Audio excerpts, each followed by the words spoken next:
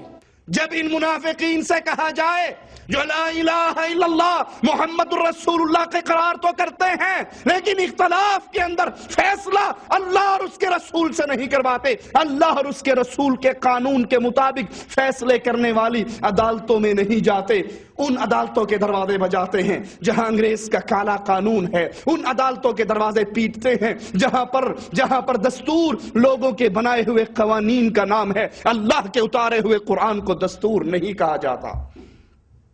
मुबारकबाद के लायक है ये सऊदी अरब की हुकूमत कि जब अक़वाम मुत्तहिदा में मुल्कों ने अपने अपने दस्तूर को पेश किया, दुनिया की ये वाहिद हुकूमत है जिसने अक़वाम मुत्तहिदा में दस्तूर किताबुल्लाह को पेश किया कि ये कुरान अल्लाह ने उतारा है, इसको नाफिज करने का हुक्म दिया है। अदालत के अंदर जब फैसला होगा कुरान के मुताबिक होगा। अगर मुल्क का दस्तूर हमें लिखने की जरूरत नहीं है, अर्श वाले ने उतार दिया है, ये कुरान हमारे मुल्क। तौसीफुर रहमान साहब कहते हैं मुबारकबाद के लायक है सऊदी अरबिया की हुकूमत, जब अक़वाम मुत्तहिदा ने दुनिया के तमाम ममालिकों ने अपने अपने बैलेंस अपने अपने दस्तूर पेश किए तो सऊदिया ने कुरान को पेश किया। हमारी हुकूमत, हमारा तरीका कुरान के मुताबिक होगा, कानून कुरान के मुताबिक होगा। दुनिया की वाहिद हुकूमत है सऊदी अरबिया जहाँ कुरान के मुताबिक मामला चल रहे हैं। ठीक है, सऊदिया को दुनिया की कौन सी हुकूमत है? वाहिद हुकूमत। बैलेंस क्या है उनका? कुरान। कानून क्या है? कुरान। बहुत कुरान के फॉलोअर है। अब आइए कितने फॉलोअर है आप ही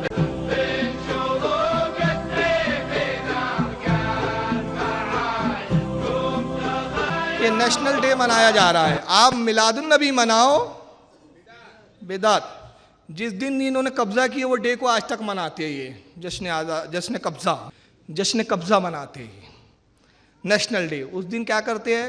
झंडा कलमे की चादर है जिस पे कलमा लिखा है ला इलाहा इल्लल्लाह मोहम्मद रसूलुल्लाह, और ये कुरान की आयत है। ये ला इलाहा इल्लल्लाह भी कुरान की आयत है, मोहम्मद रसूलुल्लाह भी कुरान की आयत है। कुरान की 2 आयतों का जुज़ है, उसको झंडे पे अब उतरा हुआ है उनके, उसको लपेट के ये नेशनल डे मना रहे हैं क्योंकि दस्तूर कुरान है इनका।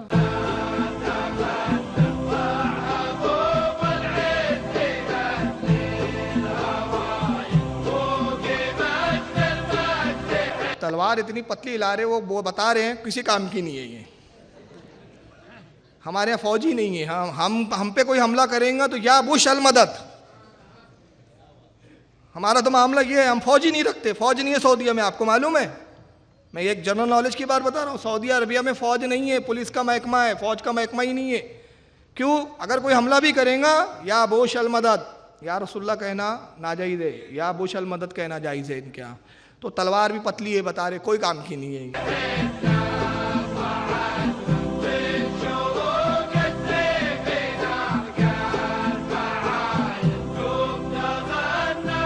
चलिए, यहाँ तक तो सही था कि भाई ये नेशनल डे मना रहे थे, खुशी हो रही थी। अब्दुल्ला बिन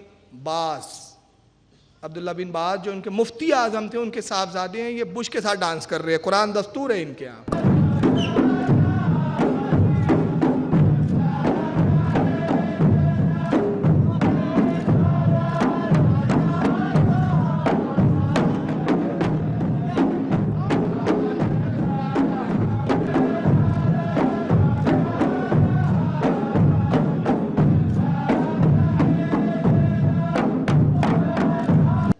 हर बात में आपसे हदीस का मुतालबा, हर बात में हदीस में है क्या, हदीस में है क्या। यारो हमसे भी तो कहने दो, ये हदीस में है क्या, ये दस्तूर कुरान का है क्या कि काफिर और मुशरिकों के साथ अल्लाह तो फरमा रहा है यहूदो नसारा तुम्हारे कभी दोस्त नहीं हो सकते, और जो उनसे दोस्ती करे वो उन्हीं में से है, और तुम उनके साथ रक्स कर रहे हो। और दुनिया की वाहिद हुकूमत है, मुबारकबाद के लायक है सऊदी अरबिया की हुकूमत। अच्छा बेटा, रियाल पे बोल रहे हो। मैंने बताया कि इनका झंडा क्या है, कलमा तैयबा, कलमा ला इलाहा इल्लल्लाह। अब उसकी तौहीन कैसे होती है, उससे पहले मेराज रब्बानी तौसीफ रहमान का एक और फिर दावा रिपीट कर दूं। और रब के घर में खड़े होकर रब से डर कर कहता हूं, अल्लाह की कसम, कायनात की सैर कर लो, आपको इमाम अब्दुल अजीज रहमहुल्लाह की इस पाक सरजमीन के अलावा कोई धरती नजर नहीं आएगी जहां पर अल्लाह के साथ किसी और को शरीक ना किया जाए। ये वो धरती है जहां पे गर्दन झुकती है तो अल्लाह के सामने आवाज बुलंद होती है तो अल्लाह के नाम की। मुबारकबाद के लायक है ये सऊदी अरब की हुकूमत कि जब अक़वाम मुत्तहिदा में मुल्कों ने अपने अपने दस्तूर को पेश किया, दुनिया की ये वाहिद हुकूमत है जिसने अक़वाम मुत्तहिदा में दस्तूर किताबुल्लाह को पेश किया कि ये कुरान अल्लाह ने उतारा है। अगर मुल्क का दस्तूर हमें लिखने की जरूरत नहीं है, अर्श वाले ने उतार दिया है, ये कुरान हमारे मुल्क। मुबारकबाद के लायक है सऊदी अरबिया की हुकूमत, दस्तूर अक़वाम मुत्तहिदा में कुरान पेश किया। जब बुश साहब आए तो वही दस्तूर के मानने वाले ये करेंगे।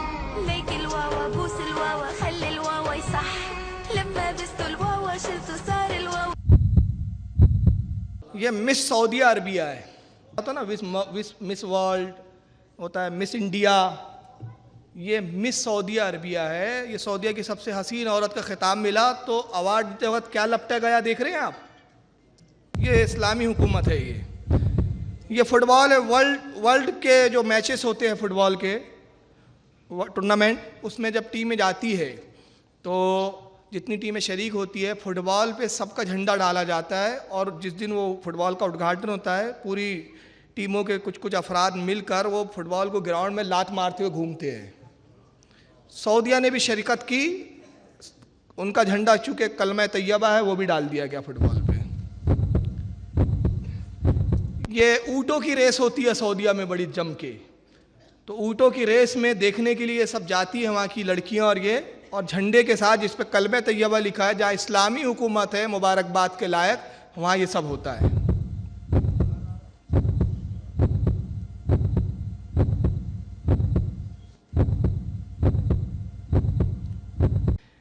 अब आइए तौसीफ रहमान साहब को एक बार फिर सुन लेते हैं, आप सुन लीजिए। मुबारकबाद के लायक है ये सऊदी अरब की हुकूमत कि जब अक़वाम मुत्तहिदा में मुल्कों ने अपने अपने दस्तूर को पेश किया, दुनिया की ये वाहिद हुकूमत है जिसने अक़वाम मुत्तहिदा में दस्तूर किताबुल्लाह को पेश किया कि ये कुरान अल्लाह ने उतारा है। अगर मुल्क का दस्तूर हमें लिखने की जरूरत नहीं है, अर्श वाले ने उतार दिया है, ये कुरान हमारे दस्तूर किताबुल्लाह को पेश किया, अब खुद तौसीफ रहमान भूल गए कि जिस हुकूमत को हमने मुबारकबाद के लायक बोला था, अब उस हुकूमत का मजाक कैसे उड़ा रहे हैं। अब ये क्लिप सुनिए। यहाँ पर थाईलैंड लॉटरी जो कि आम है पूरे सऊदी अरब में, अनकरीब हर खास व आम इसमें मुब्तला हो रहे हैं। ये जो कैसी है, ये लॉटरी का जो सिस्टम है, ये सूद, ये जुए की एक किस्म है जिसमें कुछ को कुछ मिलता है और कुछ को सारे पैसे उसके ज़ाया बर्बाद हो जाते हैं। तो इन तरीकों से बचिए और हलाल रिज़्क की कोशिश कीजिए। सवाल हुआ है कि सऊदी अरबिया में थाईलैंड लॉटरी बहुत चलती है, तो लॉटरी का हुक्म क्या है? जवाब दिया कि जायज़ नहीं है, बचना चाहिए। मैं पूछना ये चाहता हूँ तौसीफ रहमान साहब से, बचना चाहिए बोल के किनारे से निकल गए आप, पूरी पुरमज़म्मत तौर पर एक तकरीर करते कि कैसी हुकूमत है नाकारा, इस्लामी हुकूमत का बैलेंस चल रहा है, कुरान दस्तूर है, यहाँ पे लाटरियाँ कैसे चल रही है भाई? तो ये अपने लिए कुछ भी नहीं है, दूसरों के लिए सब है।